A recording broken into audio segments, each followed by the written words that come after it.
Bonjour tout le monde, bonjour la communauté de Frenchy, avec vous Safar Saïd derrière le micro. Aujourd'hui nous avons travaillé sur un logiciel de thermique du bâtiment, c'est le logiciel Design Builder qui vous permet de faire la simulation thermique dynamique du bâtiment, faire le bilan d'éclairement, faire le bilan carbone du bâtiment, faire la conception du chauffage, donc plusieurs choses qu'on peut faire avec ce logiciel, et tout en modélisant le bâtiment en 3 dimensions.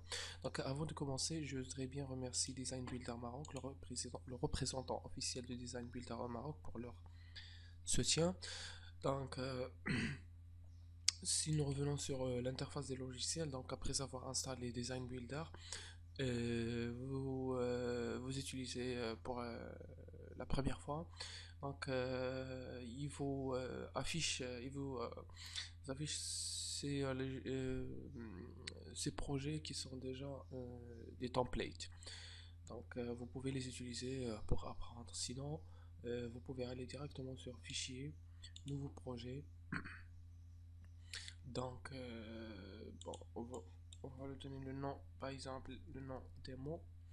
Donc, la situation où se trouve le projet. Donc, si je clique ici, je peux modifier la situation. Automatiquement, c'est Royaume-Uni. Nous allons chercher le Maroc.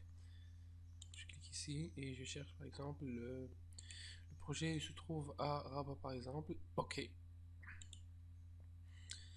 Donc, comment je veux que mon analyse soit faite? Donc, je vais utiliser le moteur de simulation Energy Plus, ou bien je peux utiliser le DBSim. Dans notre cas, nous allons utiliser le Energy Plus. Les templates, est-ce que je vais utiliser une template qui est déjà prête, ou bien je vais faire blank et je vais moi-même introduire les informations qui concernent mon projet. Donc, si je fais OK. Le logiciel, il va créer automatiquement un nouveau projet avec les informations précédemment introduites. Donc, euh,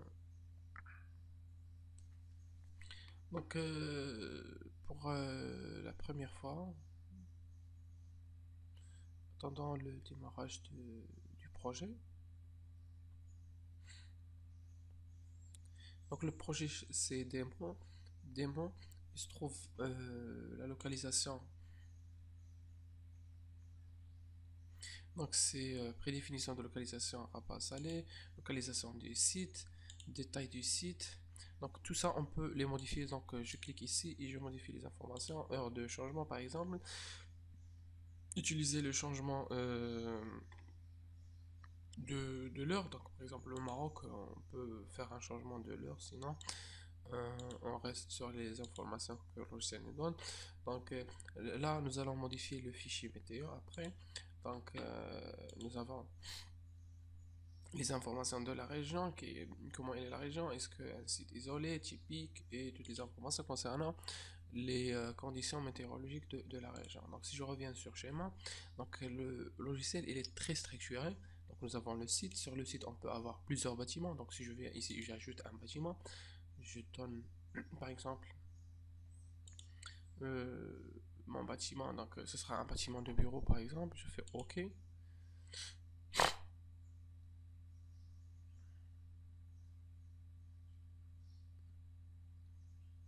Donc je peux venir ici et changer le nom. Donc je clique 2 fois, je peux changer le nom.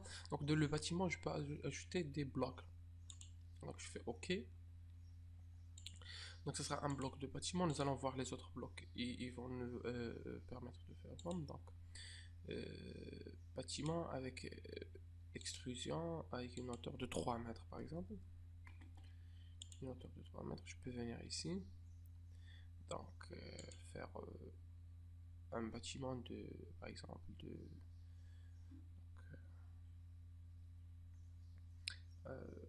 accroche au point, donc par incrément de 1 mètre. Comme ça, je vais avoir 8, 9, 10. Je reviens sur un bâtiment de 20 mètres sur par exemple 7 mètres, sur par exemple 20 mètres et sur 7 mètres. Donc voici le bâtiment de haut. Donc le logiciel il m'a créé ce bâtiment. Si je fais plan, Donc la direction nord du bâtiment, c'est cette direction. Donc si je reviens sur axonométrique, donc le logiciel il a rajouté automatiquement des fenêtres. Alors si je veux tracer ces fenêtres là tout seul, donc je reviens sur ouverture, je clique sur ça et je fais non glazing comme ça. Donc les fenêtres ils vont être supprimées et je n'ai que l'enveloppe du bâtiment. Donc cette enveloppe est à 20 mètres sur 7 mètres. Si je veux faire des séparations à l'intérieur, donc je fais zone 1 par exemple, je fais par exemple bloc 1, plan. Donc ça c'est une zone. Donc ce bâtiment il est composé d'une seule zone thermique. Donc supposons que j'ai par exemple j'ai un couloir ici et j'ai des blocs ici et j'ai la porte principale ici. Donc je vais faire sur dessiner des cloisons. Donc je peux venir par exemple faire comme ça. Donc, le logiciel automatiquement il va calculer que celle-là c'est une zone et celle-là c'est une zone. Si je veux par exemple faire une entrée, je laisse par exemple une distance pour le couloir par exemple. Donc, je peux sur accroche au point par incrément de 0,5 par exemple, ou bien 0,5, oui. Incrément de 0,5, voilà, comme ça. Je laisse le couloir. Je peux encore venir ici et faire des divisions, par exemple. Celles-là, ce sont des bureaux. Donc, chaque bureau, c'est une zone.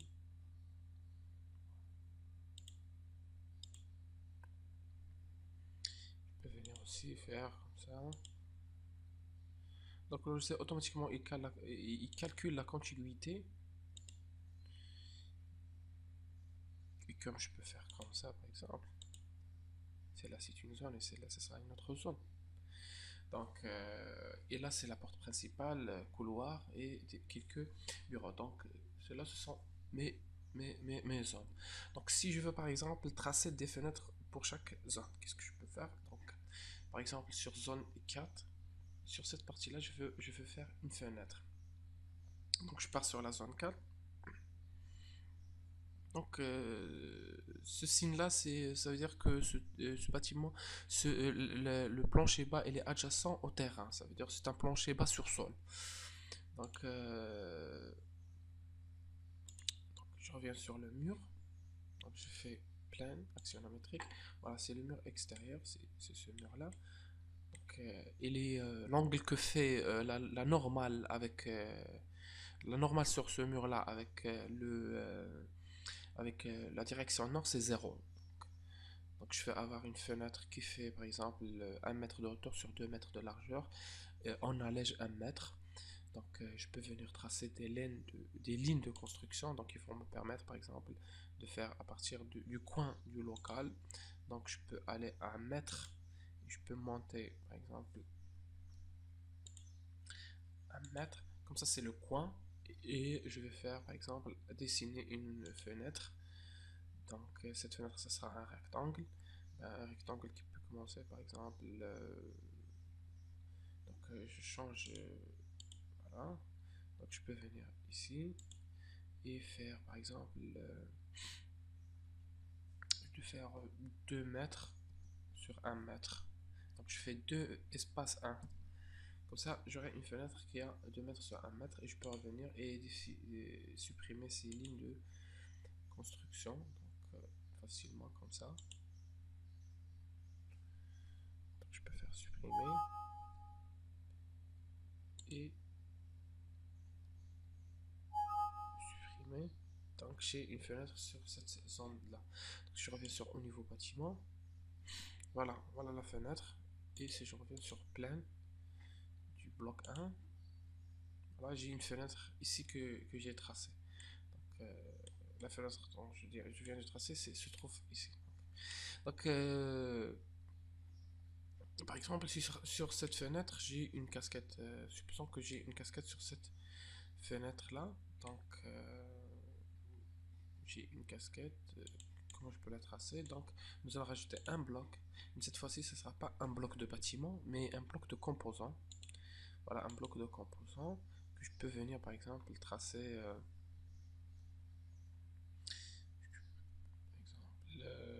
Je peux venir, par exemple, tracer sur sol, donc un bloc de composants de rectangle avec une hauteur de combien? De 0,5 par exemple mètres. Bon, 0,3.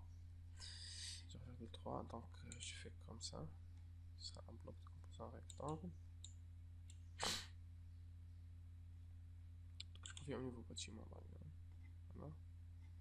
Je fais un bloc de composants avec les informations. Et je le trace par exemple au coin. Comme ça.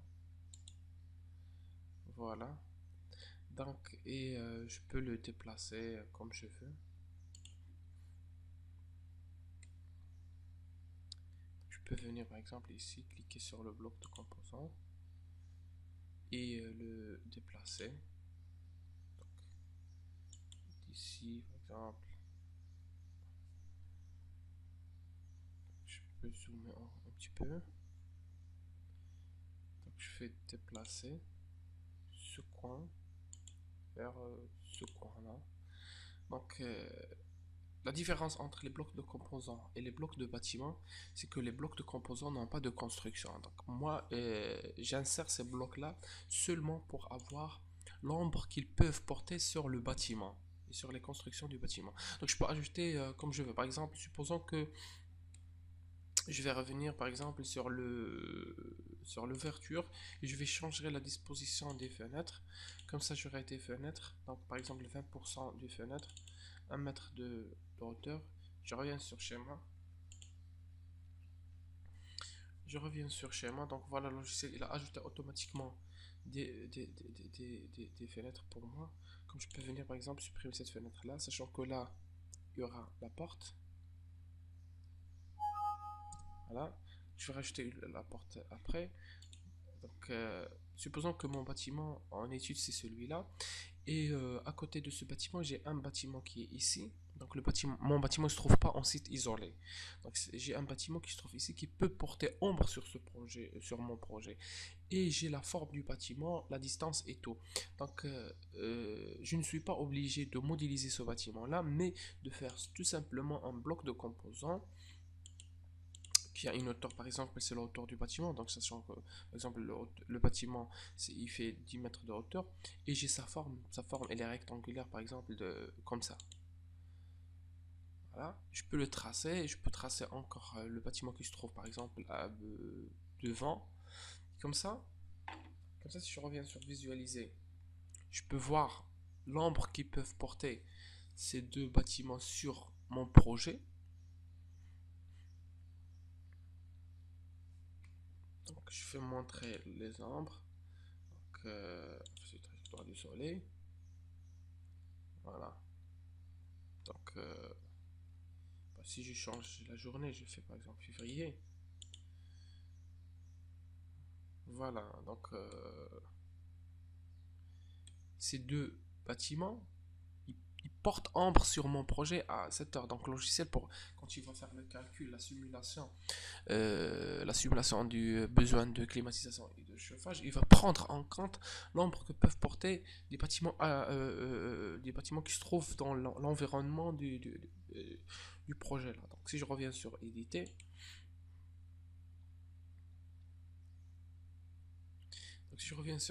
donc je peux faire par exemple une copie de ce bâtiment. Donc je peux le copier à partir d'ici vers celui-là.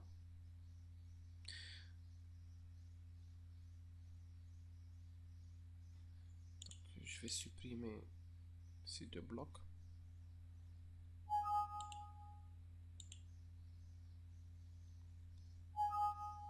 Donc maintenant j'ai deux blocs. J'ai deux blocs de bâtiments. Donc j'ai un bloc, bloc 1. Donc il est composé de combien? De 9 zones. J'ai bloc 2 aussi, il est composé de 9 zones. Donc si je fais copier-coller, le logiciel rapidement, il calcule la contiguïté, il va comprendre que sur zone 1, donc j'ai pas un plancher terrasse, mais j'ai un plafond. Mais sur la zone 2 la zone 9 du bloc 2, j'ai pas, donc sur zone 9 du bloc 1, j'ai un plafond. Mais la zone 9 du bloc 2, j'ai une toiture, j'ai un toit. Donc le logiciel il calcule automatiquement la contiguïté. Donc automatiquement il sait c'est quoi un mur extérieur, c'est quoi un mur intérieur, c'est quoi un plafond, c'est quoi une toiture. Et même si je peux, si je reviens sur le bâtiment et je fais actionnométrie et je fais une copie de de ce bloc, de ce point vers ce point-là, il va comprendre qu'il s'agit d'un sous-sol.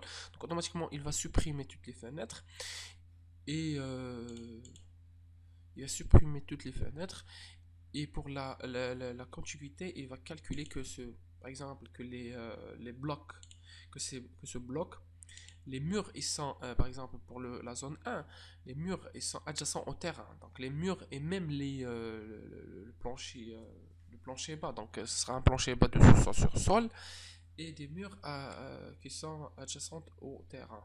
Donc, des murs qui sont adjacents au terrain. Donc, ça, ce qui concerne le rajout des blocs, et le rajout des zones. Donc, je peux rajouter par exemple des zones, des blocs de composants pour faire les cascades ou bien modéliser un bâtiment qui se trouve à côté de mon bâtiment. Donc, ça, c'est ce qui concerne le dessin. Donc, je peux même faire bon, je peux découper ces deux blocs-là. Je peux venir par exemple comme ça, sélectionner ce bloc-là, faire couper par exemple. Donc, je dois désigner un plan de coupe. Donc, je peux faire ça et ça. Donc j'aurai deux coupes. Donc, je valide avec un clic sur le bouton gauche de la souris. Donc, je sais, il va couper les deux blocs. Donc, si je fais plein, donc voilà, bloc 4, comment il est. Et voilà, bloc 3, comment il est. Bon, bloc 4, bloc 1, bloc 2. Bloc 2, comment il est. Donc, je sais, il m'a coupé les deux blocs. Je peux même, par exemple, venir ici et faire actionnométrie. Je peux tirer une surface comme ça, changer la hauteur de ce bloc là, par exemple.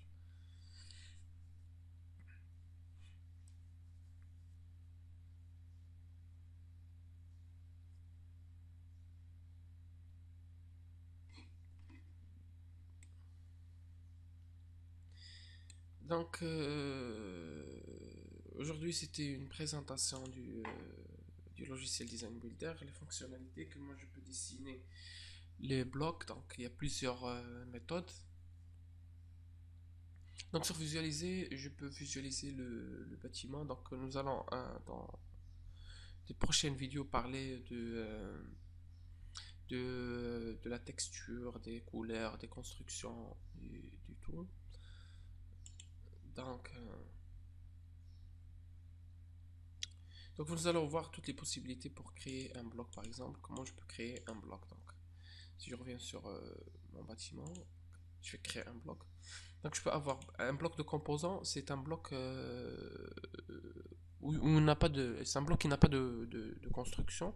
C'est un bloc qui n'a pas des murs, qui n'a pas des murs internes, qui n'a pas de toit. C'est seulement, il est dessiné pour modéliser l'ombrage qu'il peut porter.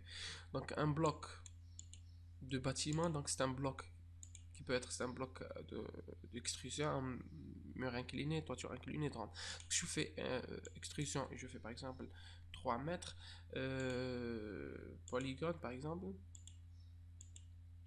et je viens sur mon plan, donc je peux tracer un polygone et le logiciel il va faire l'extrusion sur une hauteur de 3 mètres pour créer un bloc. voyez? Donc, et si je fais un bloc de contour, donc c'est à moi de tracer le bloc. Par exemple, si je fais un bloc de contour, je peux venir ici, par exemple, sur mon bloc, ici. Donc, créer un contour, d'imaginer un contour, comment elle est. Donc, comme ça. Et faire le... Bon, c'était pas bien tracé. Je fais supprimer. Ouais. Donc, je vais faire ajouter un bloc de contour, polygone.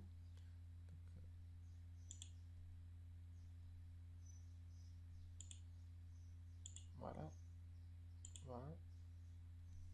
Donc, voilà mon bloc de contour que je viens d'ajouter. Donc ce bloc là, je peux faire, par exemple, je le sélectionne et je fais par exemple convertir en bloc de bâtiment. Oui, je peux le convertir en bloc de bâtiment. Donc le bloc de contour, c'est un bloc qui peut être un bloc de bâtiment qui peut être un bloc de composant. Donc tu fais un contour et après tu fais l'extrusion. Donc restez avec nous, restez sur Fringy. Donc d'autres vidéos euh, seront enregistrées pour vous pour initialisation sur Design Builder. Merci.